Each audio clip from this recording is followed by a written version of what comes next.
దేవునికి స్తోత్రం. Hallelujah. Praise the Lord. Praise the Lord. కాబట్టి పిల్లరా, పరిశుద్ధాత్మ అందరి ఆనందం మనకు కావాలి.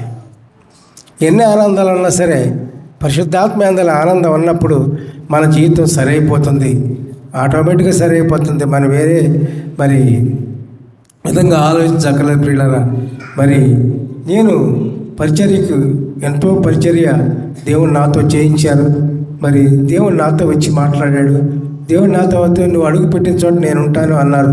నేను వెళ్ళిన చోటల్లా దేవుడు ఎన్నో అద్భుతాలు చేసేవాళ్ళు. అప్పుడు నేను ఆనందపడేవాడిని.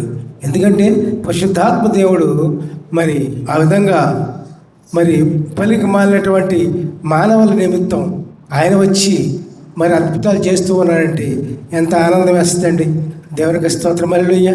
Praise the Lord. Praise the Lord. Praise the Lord. ఇప్పుడు ఏలూరులో ప్రార్థన జరిగింది ఒకసారి, ఎప్పుడు చాలా కాలం క్రితం జరిగినప్పుడు వచ్చారు ఎక్కువ మంది. ఆడవాళ్ళు వస్తారు కదా, మగవాళ్ళు తక్కువ ఉంటారు, ఆడవాళ్ళు ఎక్కువ ఉంటారు.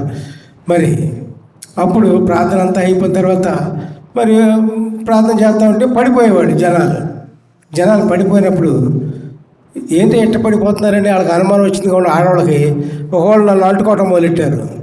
నేను అంటుకునే వాళ్ళనే పడిపోయారు. నేను అంటుకోవడం కాదు, నన్ను అంటుకునే వాళ్ళే పడిపోయారు. ఇదేంటి ఎట్ట పడిపోతున్నారని అనుకున్నారేమో. తర్వాత మళ్ళీ ఎవరు నన్ను అంటుకోవాలా. దేవునికి స్తోత్రం. Hallelujah. Praise the Lord. Praise the Lord. Praise the Lord. కాబట్టి పిల్లరా, దేవుని యొక్క ఆత్మశక్తి ఆ విధంగా వాడుకుంటాడు. అప్పుడే ఆనందం వేస్తుంది మనకి. దేవుని యొక్క ఆత్మ ఎప్పుడైతే మనల్ని ఆవరించి దేవుని కార్యాలు చేస్తుందో అప్పుడే అదే పరిశుద్ధాత్మ అందులో ఆనందం అంటారు పిల్లరా. దేవునికి స్తోత్రం. హల్లెలూయా. ఆ విధంగా మనకేం కావాలి?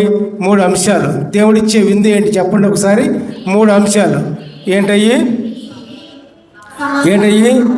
నీతి, సమాధానము, పరిశుద్ధాత్మ అందలి ఆనందం. ఈ 3 కూడా బట్టి పట్టండి. ఇప్పుడు చెప్పండి. నీతి, సమాధానం, పరిశుద్ధాత్మ అందలి ఆనందం. ఇదే జీవిత మార్గం, ఇదే పరలోక మార్గం ప్రియులారా. కాబట్టి ఈ 3 కూడా మనం అవలంబించడానికి ప్రయత్నం చేయండి. ప్రయత్నం చేస్తే దేవుడు ఇచ్చేస్తాడు.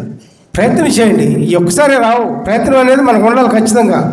మనం ఈ లోక వస్తువుల కోసం, వాటి కోసం, ఈ లోకపు ఒక స్థితి కోసం ఎంత పాటు పడతాం, ప్రయత్నం చేస్తాం, బాధపడతాం, ఎంత కష్టపడతాం. అట్లాగే ఈ 3ని కూడా నీతి, సమాధానం, పరిశుద్ధాత్మ అందరి ఆనందం కోసం శ్రమపడి మనం పొందటానికి శ్రమపడాలి.